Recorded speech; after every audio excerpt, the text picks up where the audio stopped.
नमस्कार दोस्तों। मेरी अभी अभी शादी हुई थी। मेरी पत्नी दुल्हन बनी सुहाग सेज पर बैठी मेरा इंतज़ार कर रही थी। मैं जैसे ही कमरे में जाने लगा तो मेरे दोस्तों ने मुझे रोक लिया और कहने लगे, आज की रात अपनी पत्नी को काबू में रखना, नहीं तो वह पूरी ज़िंदगी तुझे दबा कर रखेगी।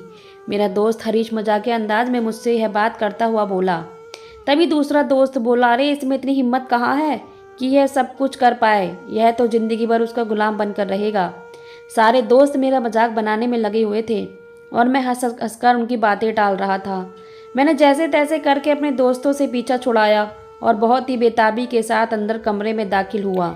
लेकिन कमरे के अंदर का मंजर देखकर मेरे सारे जज्बात ठंडे पड़ गए, क्योंकि मेरी पत्नी नेहा सर तक चादर ओढ़ सो रही थी। उसकी शादी का जोड़ा सोफे पर पड़ा हुआ था और जेवरात ड्रेसिंग टेबल पर पड़े हुए थे। मैंने घड़ी की तरफ देखा तो रात के 12 बज रहे थे।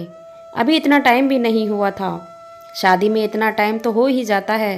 मुझे नेहा की इस हरकत पर बहुत दुख हुआ और सुहागरात को लेकर हर लड़के और लड़की के कितने अरमान होते हैं, और उसी रात को नेहा ने बेड़ा गर्क कर दिया। अगर मुझे देर हो गई थी तब भी नेहा को मेरा इंतज़ार करना चाहिए था। 1 महीने से मैंने करवटें बदल बदल कर रातें काटी थी। इस रात का मुझे कितनी बेसब्री से इंतज़ार था। हर रात मैं सोचा करता कि काश इस रात नेहा मेरे साथ होती तो ज़िंदगी कितनी खूबसूरत होती। हम दोनों एक दूसरे की बाहों में खोए हुए प्यार की बातें करते। लेकिन शायद मेरे और नेहा के जज्बात अलग हैं। मैं जितना नेहा के लिए बेकरार था, नेहा उतना ही मेरे लिए उदासीन थी। मेरी ज़िंदगी में वह हसीन रात आ गई थी, लेकिन इसके साथ साथ मेरे सारे ख्वाब टूटकर चकनाचूर हो गए। लेकिन फिर मैंने अपने आप को रिलैक्स किया। मैं आज की रात को बर्बाद करना नहीं चाहता था। मैंने सोचा हो सकता है नेहा थक गई हो, इसलिए सो गई हो। यही सोचते हुए मैं धीरे धीरे नेहा के पास आया और उसके मुंह से चादर हटाई। वह गुस्से से बोली, क्या तकलीफ है, सोने क्यों नहीं दे रही हो? नहीं दुल्हन जैसे उसके चेहरे पर कोई हाव भाव नहीं थे। उसकी आंखों में गुस्सा था। उसने आंखें दोबारा बंद कर ली। वह सोते हुए बहुत ही खूबसूरत लग रही थी। उसका चेहरा खिले हुए गुलाब की तरह लग रहा था। कितनी मासूम थी देखने में। मुझे उसकी मासूमियत पर बहुत प्यार आ गया। फिर मैं अपने दिल को समझाने लगा कि कोई बात नहीं, जो नेहा आज की रात सो गई, अब तो सारी ज़िंदगी वह मेरे साथ रहने वाली है, क्योंकि अब वह मेरी पत्नी है। हो सकता है नेहा थक गई हो, क्योंकि लड़कियों को तो शादी में वैसे भी बहुत काम होते हैं, इसलिए थक कर सो गई होगी। मैंने एक निगाह नेहा के चेहरे पर डाली। काली घनी पलकों ने उसकी खूबसूरती को 4 चांद लगा दिए। मैं जल्दी से नेहा के चेहरे से नज़र डाली, कहीं मैं खुद ही अपनी पत्नी को नज़र ना लगा दूं। मैं वॉशरूम में गया, फ्रेश होकर आया और बेड पर चादर ओढ़कर लेट गया। लेकिन सोई हुई खूबसूरत सी नेहा को देखकर मेरे जज्बात फिर से काबू होने लगे। मैंने सोती हुई नेहा को बाहों में भरने की कोशिश की, लेकिन हाथ लगाने से ही नेहा की आंखें खुल गई और ऐसे बिदक कर दूर हटी जैसे मुझ में कोई करंट हो। उसकी आंखों में खौफ की परछाई साफ दिखाई दे रही थी और मुझे समझ नहीं आ रहा था कि वह इतनी डरी हुई क्यों है। पहले तो मुझे लगा शायद वह गहरी नींद से जागी है, इसलिए उसे कुछ समझ नहीं आ रहा है। लेकिन फिर धीरे धीरे मुझे एहसास हुआ कि वह मुझसे डरी हुई है। मैंने प्यार से उससे कहा, मेरी जान क्यों परेशान हो रही हो? मैं तुम्हारे साथ कोई ज़बरदस्ती नहीं करूँगा, तुम सुकून से मेरे पास बैठ जाओ। मैंने तो तुम्हें मुंह दिखाई भी नहीं दी। मैं साइड टेबल पर रखे नेहा को अंगूठी पहनाना चाहा तो नेहा ने मेरा हाथ झटक दिया। उसका यह रवैया मेरी समझ से परे था। वह मुझसे कहने लगी, मुझे छूने की कोशिश मत करो। आप मुझे छूते हो तो मुझे घिन आती है और मुझे बहुत अजीब लगता है। मैं हैरत से नेहा की तरफ देखने लगा। मैं उसका पति था, कोई गैर मर्द नहीं। मेरा तो उस पर पूरा हक था। मैं चाहता तो उसके साथ ज़बरदस्ती भी कर सकता था, लेकिन मेरे यह संस्कारों के खिलाफ था। और अगर आज की रात उसके साथ ज़बरदस्ती करता तो वह न जाने मेरे बारे में क्या क्या सोचती। मैं अपना दिल महसूस कर रह गया। मुझे अपनी पत्नी से यह उम्मीद नहीं थी। फिर मैंने खुद को समझाते हुए नेहा से कहा, तुम आराम से सो जाओ, घबराने की ज़रूरत नहीं है। मैं तुम्हारे साथ कुछ भी ज़बरदस्ती नहीं करूँगा। शादीशुदा ज़िंदगी की शुरुआत करने के लिए मैं पत्नी को कुछ समय देना चाहता था। मैं जानता था एक लड़की की जब शादी होती है तो उसे लड़की के लिए अपना घर बार छोड़कर एक नई ज़िंदगी में कदम रखना बहुत मुश्किल होता है। मैंने सोचा शायद वह इसके लिए तैयार नहीं है, इसलिए वह मेरे साथ इस तरह से पेश आ रही है। थोड़ी देर में वह दोबारा चादर ओढ़कर सो गई और मैं भी करवट बदल कर लेट गया। मैं एक पढ़ा लिखा इंसान था, मैं यह जानता था कि पति पत्नी के रिश्ते को सोहबत, मोहब्बत, सब्र और कुर्बानी से ही परवान चढ़ाया जा सकता है, मगर मुझे यह एहसास नहीं था कि यह रिश्ता इतनी बड़ी कुर्बानी मांगने वाला है। सुबह जब सोकर उठी तो रात वाली नाराज नाराज सी नेहा सुबह बदल चुकी थी। उसका मूड बहुत अच्छा था। वह अच्छी तरीके से तैयार हुई। इससे पहले कि मैं उससे कुछ कह पाता, प्यार के 2 मीठे बोल बोलता वह कमरे से बाहर निकल गई और बाहर मेरे मम्मी पापा के उसने बड़े प्यार से पैर छुए और उनके पास बैठ गई। उसका यह रूप देखकर मुझे बहुत खुशी हुई। मुझे यकीन हो गया था वह जल्दी ही हमारे घर में अपनी जगह बना लेगी और मेरे छोटे भाई बहन से भी वह अपने दोस्त की तरह बातें कर रही थी। मैं वहीं पर बैठा उसे देख रहा था। उसकी खूबसूरती मुझे घायल कर रही थी और मेरा दिल चाह रहा था कि मैं दोबारा उसे पकड़कर कमरे में ले जाऊं। मैं तो उसे ठीक से दुल्हन बने देख भी ना पाया था। धीरे धीरे दिन गुजर गया और अगले दिन हमारे रिसेप्शन की पार्टी थी। रिसेप्शन के समय स्टेज पर ही मैंने नेहा के कान में कह दिया कि आज वह मेरे आने से पहले अपने कपड़े चेंज ना करे। मैं दिल भर के तुम्हें देखना चाहता हूँ। नेहा ने मेरी बातों का कोई जवाब नहीं दिया। वह अपने कजिन से बात करने में इस कदर व्यस्त थी कि उसे मेरी मौजूदगी का भी एहसास नहीं हो रहा था। उन दोनों की आपस में न जाने क्या बातें चल रही थी, मुझे कुछ भी समझ नहीं आ रहा था। रात जब मैं अपने कमरे में दाखिल हुआ तो वह मेरे कहने के बावजूद भी अपने कपड़े बदलकर बिस्तर पर लेट गई थी। मुझे उस पर गुस्सा आ गया। मैं उसका पति था, लेकिन उसके दिल में मेरे बातों की कोई अहमियत नहीं थी और ना ही उसे मेरे जज्बातों का एहसास था। अब मेरा सब्र जवाब दे रहा था। मैं गुस्से में आगे बढ़ा और आगे बढ़कर उसके चेहरे से चादर हटाई और कंधे से पकड़कर उसे हिलाया तो वह आंखें खोलकर मेरी तरफ सवालिया नज़रों से देखने लगी। मैंने अपने गुस्से को कंट्रोल करते हुए खुद को नॉर्मल रखने की कोशिश की। मैंने नरम लहजे में उससे कहा, नेहा, मैंने तुमसे कहा भी था मेरा इंतज़ार करना। तो वह कहने लगी, राज, मुझे बहुत तेज़ नींद आ रही है और मैं जाग नहीं सकती, मुझे जल्दी सोने की आदत है। और मैंने कहा, लेकिन अब तुम जाग गई हो तो उठकर बैठ जाओ और कुछ देर मेरे साथ गुजारो। सुबह देर तक सोते रहना, कोई तुम्हें नहीं उठाएगा। उसके हसीन चेहरे पर नज़र पड़ते ही मेरा सारा गुस्सा झाग की तरह बैठ गया। वह आंखें मलती हुई उठकर बैठी जैसे उसने मुझ पर कोई एहसान किया हो। मेरे लिए अब यह सब बर्दाश्त करना मुश्किल हो गया था। मैंने प्यार से उसके गालों पर अपनी मोहब्बत की मोहर लगा दी। उसके लिए यह एकदम अजीब था। वो घबराकर बिस्तर से उठ खड़ी हो गई और गुस्से से मेरी तरफ देखते हुए कहने लगी, मैंने कल ही आपसे कह दिया था कि मेरे लिए यह सब बहुत अजीब है। बेहतर यही होगा कि आप मुझसे दूर रहें। मुझे समझ नहीं आ रहा था कि मेरी नज़दीकियों से क्या परेशानी थी। मैंने आगे बढ़कर ज़बरदस्ती से उसका हाथ पकड़ा और उसे खींचकर अपने बराबर में बिठाया। ऐसा करने से वह फूट फूट कर रोने लगी। मैं घबरा गया था क्योंकि उसकी आवाज़ आहिस्ता आहिस्ता इतनी तेज़ हो रही थी कि कमरे से बाहर भी जा सकती थी। मैं उसे चुप कराने की कोशिश करने लगा, लेकिन वह बार बार एक ही बात दोहरा रही थी, मेरे करीब ना आया करे, मुझे बड़ा अजीब लगता है, किसी का भी छूना मुझे अच्छा नहीं लगता। नेहा की इस तरह की बातों ने मुझे परेशान कर दिया था। मेरी पत्नी शायद किसी मानसिक बीमारी का शिकार हो गई थी और यह बात मुझे आज पता चली थी। वो कहने लगी, मुझे कुछ वक्त चाहिए, उसके बाद वह सब कुछ ठीक हो जाएगा, लेकिन फ़िलहाल मेरे करीब मत आओ। लेकिन मेरे अंदर तो एक आंख जल रही थी और मेरी बर्दाश्त अब ख़त्म होने को थी। मैं 30 साल का एक जवान मर्द था जिसकी अपनी कुछ ज़रूरतें भी थी। मैं अपनी पत्नी पर जी भर के मोहब्बत लुटाना चाहता था, लेकिन वह तो मेरे हाथ लगाते ही इस कदर अजीब हरकतें करती थी, इसलिए मैंने अपने दिल पर पत्थर रख लिया। वो तो दोबारा सुकून की नींद सो चुकी थी, लेकिन मेरी नींद उड़ गई थी, क्योंकि यह 1-2 रात की बात नहीं थी और ये परेशानी ऐसी थी कि मैं किसी को इस बारे में बता भी नहीं सकता था और ऐसे हर रात गुजारना मेरे लिए मुश्किल था। मैंने अब सोच लिया कि मैं उसे अब किसी डॉक्टर को दिखाऊंगा। लेकिन अगले दिन सुबह वह पहले की तरह फ्रेश उठी और नहा धोकर सजने संवरने लगी। मैं बिस्तर पर बैठा उसे ही देख रहा था। उसे भी अपने वजूद पर मेरी नज़रों की तपिश का एहसास हो गया था। उसने तुरंत अपने सूट का दुपट्टा उठाया और अपने पूरे शरीर पर फैलाकर ओढ़ लिया, जैसे मैं उसके लिए कोई गैर मर्द हूँ। उसकी यह हरकत मेरे बर्दाश्त के बाहर थी, लेकिन मैं खामोश हो गया। वह पूरी तरह से संवरकर कमरे से निकल गई और मैं अपना दिल में सोच कर रह गया था। मुझे तो अपनी किस्मत पर ही गुस्सा आ रहा था। नेहा वह लड़की थी जिससे शादी करने के लिए बड़ी मुश्किल से मैंने अपने माँ बाप को मनाया। नेहा मेरे पापा के दोस्त की बेटी थी। मैं पहले उसके घर जाया करता था और एक ही नज़र में मुझे उससे प्यार हो गया था। पर शायद मेरा प्यार एक तरफा था। जब मेरे घर में मेरी शादी की बात चलने लगी तो नेहा का खूबसूरत चेहरा मेरी आंखों के सामने नजर आने लगा और मैंने अपनी माँ से साफ साफ कह दिया कि मैं जब भी शादी करूँगा नेहा से ही करूँगा। मेरे माँ बाप मेरे इस फैसले से सहमत थे और अगले ही दिन मेरे पापा ने मेरे रिश्ते की बात अपने दोस्त से चलाई। नेहा के पापा ने भी तुरंत हामी भर दी। कुछ दिन बाद हमारी शादी की तारीख तय हो गई। 1 महीने मैंने दिन रात नेहा की सोच में गुजारा था और आज वही नेहा मुझे ऐसे तड़पा रही थी। मैं कमरे से बाहर निकला तो देखा वह घर वालों के साथ नाश्ता करने में मगन थी।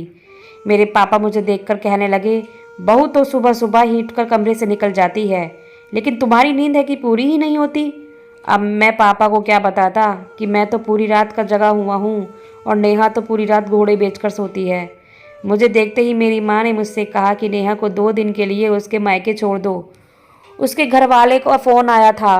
वह लोग कह रहे थे इसकी बुआ फॉरेन में रहती है और नेहा से मिलकर जाना चाहती है। मैंने कहा तो यहीं से मिलकर चले जाए। इसके बाद माँ ने मुझे एक बड़ा लेक्चर दे दिया। माँ की बातें सुनकर मैं खामोश हो गया और जब कमरे में आया तो देखा नेहा खुशी खुशी अपना सामान पैक कर रही थी। मायके जाने की खुशी उसके चेहरे पर साफ झलक रही थी कि वो आज बहुत खुश है। मैं नेहा के कान में झपकते हुए कहा कि ये 2 दिन मैं तुम्हारे बगैर कैसे गुजारूंगा। तुम आज ही अपनी बुआ से मिलकर वापस आ जाना। वो घबराकर 2 कदम पीछे हट गई। उसका यही रवैया मेरी जान जलाने लगा था। फिर मैंने दिल में एक फ़ैसला किया और मैं उसे मायके ले जाने की बजाय डॉक्टर के पास ले गया। पहले तो वह हैरान हुई और जब उसे पता चला कि मैं उसका इलाज करवाना चाहता हूँ तो उसने साफ इनकार कर दिया। वे कहने लगी कुछ वक्त में वह खुद ही ठीक हो जाएगी, उसे इलाज की ज़रूरत नहीं है। मेरे लाख समझाने पर भी वह डॉक्टर के पास जाने को राज़ी नहीं हुई। मैंने उसे उसके मायके छोड़ दिया और अगले दिन जब मैं उसे लेने गया तो वह अपनी मौसी के बेटे के साथ ड्राइंग रूम में बैठी न जाने क्या बातें कर रही थी। मुझे देखते ही उसकी जुबान पर ताला लग गया। वह दोनों इस कदर करीब होकर बैठे थे कि मैं उन्हें देखते ही हैरान रह गया कि मेरी पत्नी को मेरे वजूद से तो घिन आती है, लेकिन इस लड़के के साथ बैठकर इसे कोई घिन महसूस नहीं होती। मैं नेहा को लेकर घर वापस आ गया था और दिन बहुत तेज़ी से गुजर रहे थे। नेहा ना तो अपना इलाज करवाने को तैयार थी और ना ही मेरा हक देने को। मैं बहुत ज़्यादा परेशान हो चुका था और मेरे दोस्त मेरा चेहरा पढ़ चुके थे। वे अक्सर ही मुझसे पूछते थे कि आखिर तुम इतने चुप चुप क्यों रहते हो, तुम्हारी परेशानी क्या है। अब मैं उन्हें क्या बताता। मेरा दिल पूरी तरह टूट चुका था। हर रात मैं बिस्तर पर पड़ा करवटें बदला और नेहा को सोता हुआ देखती। कभी कभी मेरे अंदर की बेचैनी मुझे किसी गुस्ताखी पर मजबूर कर देती और नेहा जारों कतार रोने लग जाती। सबसे अच्छी बात यह थी कि उसका रवैया मेरे घर वालों के साथ बहुत अच्छा था। मेरी माँ तो उसकी तारीफ़ें करती नहीं थकती थी। मेरे भाई और बहन भी हर वक्त भाभी के गुण गाते। कभी कभी उसकी मौसी का बेटा मेरे घर आ जाया करता था। वह दोनों ड्राइंग रूम में बैठकर घंटों बातें करते और कभी कभी रात में जब उसका फ़ोन आता तो वह बात करने के लिए कमरे से बाहर निकल जाती। मेरे पूछने पर वह कहती कि कमरे में सिग्नल नहीं आता, इसलिए मुझे बात करने के लिए छत पर जाना पड़ता है। सौरभ नेहा की चचेरी मौसी का बेटा था। रिश्ते में वो उसका मौसेरा भाई लगता, पर उन दोनों की नज़दीकी कभी मुझे उनके रिश्ते पर शक करने को मजबूर कर देती। लेकिन ऐसी कोई ठोस वजह नहीं थी कि मैं अपनी पत्नी पर कोई गलत इल्ज़ाम लगाता। वक्त तेज़ी से गुजर रहा था और हमारी शादी को 1 साल भी होने वाला था, लेकिन अभी तक हम दोनों के दरमियान कोई रिश्ता नहीं था। दुनिया की नज़रों में हम पति पत्नी तो ज़रूर थे, पर हम दोनों के बीच की दूरियों से सिर्फ हम दोनों ही वाकिफ़ थे। अगर नेहा मेरी मोहब्बत ना होती तो शायद मैं अभी तक अपने माँ बाप को सारी हकीकत बता देता, लेकिन मैंने उससे अपनी पसंद की शादी की थी और मैं इस रिश्ते को हर कीमत पर निभाना चाहता था। अगले कुछ दिनों में मेरी शादी की सालगिरह आने वाली थी। शादी की सालगिरह वाले दिन मैंने अपने दोस्त के फार्म हाउस को पूरी तरह सजा दिया था और सोच लिया आज की रात तो हर हाल में नेहा को अपनी बनाकर रहूँगा, क्योंकि मैं जानता था कि अपने घर में मेरी यह ख्वाहिश पूरी नहीं हो सकेगी। इसलिए मैं अपने माँ बापों को पहले ही बता दिया था कि मैं नेहा को साहस देना चाहता हूँ और आज की रात हम दोनों अपने दोस्त के फार्म हाउस पर गुजारेंगे। उसे लेकर मैं फार्म हाउस पर निकल गया जो शहर के बाहर था।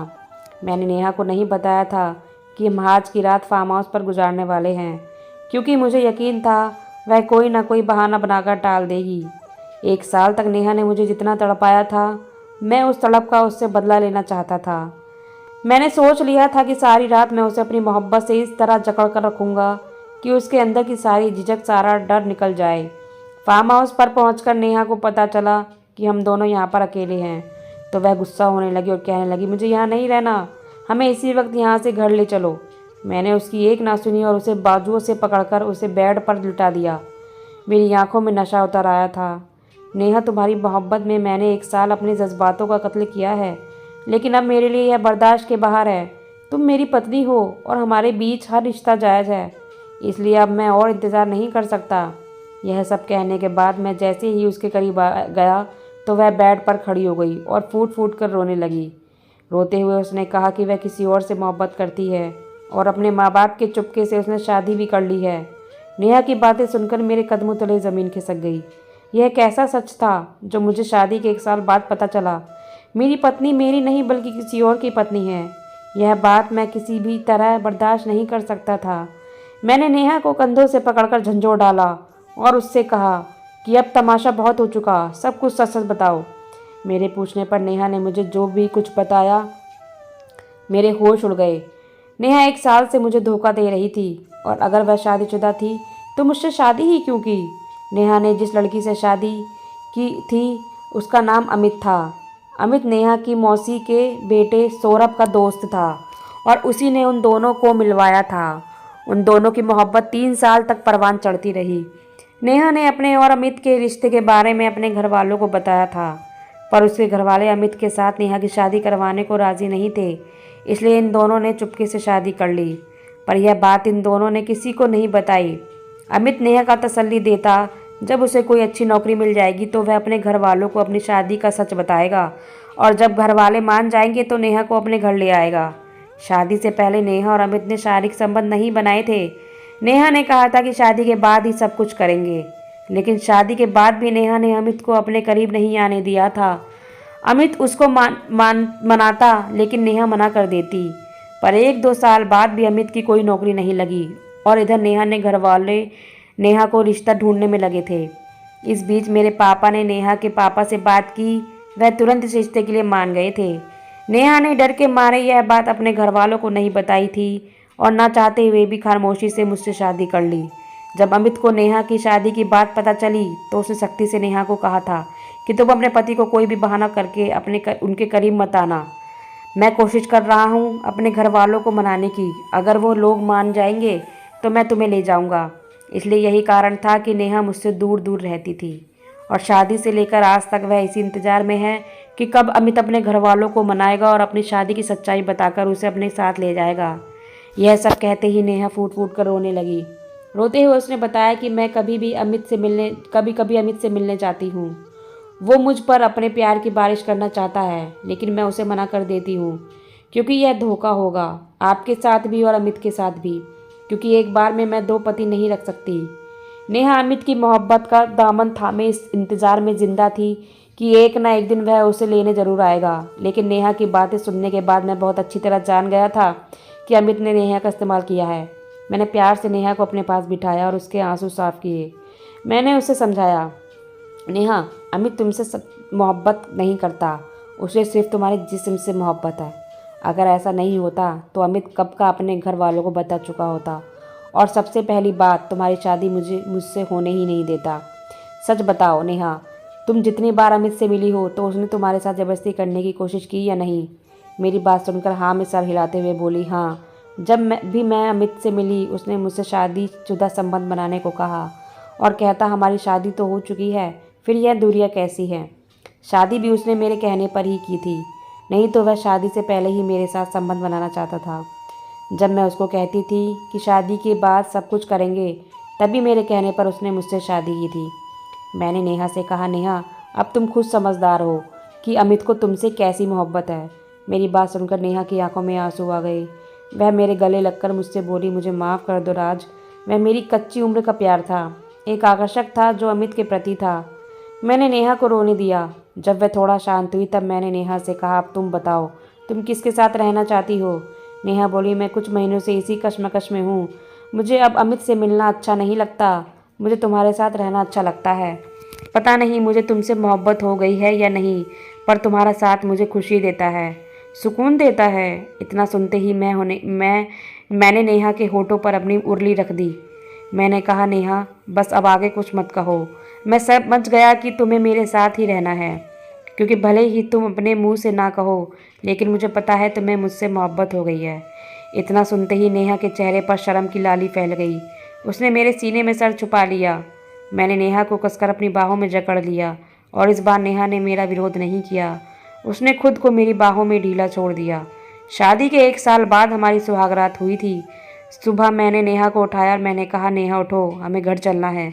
तो उसने मुझे अपनी बाहों में जकड़ लिया और बोली, कुछ देर और रुक जाओ राज जी, दिल चाहता है ये समय यहीं रुक जाए और मैं तुम्हारी बाहों में ऐसे ही सोती रहूं। मुझे उसकी मासूमियत पर और भी प्यार आ गया।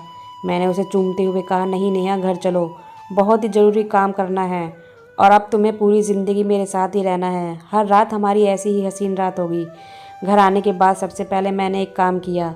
मैंने अमित को फ़ोन लगाया और उसे धमकी दी, अगर तुमने नेहा को तलाक नहीं दिया तो मैं तुम्हारे खिलाफ़ पुलिस में रिपोर्ट दर्ज करूँगा कि तुमने एक भोली भाली लड़की को बहला फुसलाकर उससे उसकी मर्ज़ी के खिलाफ़ शादी की है।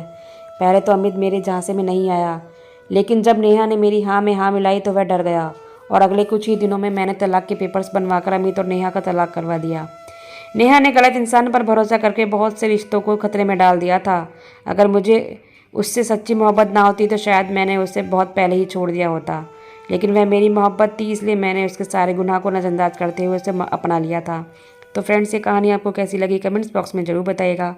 कहानी को लाइक व शेयर जरूर कीजिएगा और जो चैनल पर नए हैं सब्सक्राइब जरूर कर दीजिएगा। बिना चैनल के सब्सक्राइब कीजिए, आप कहानी सुनते हैं तो सब्सक्राइब जरूर कीजिएगा।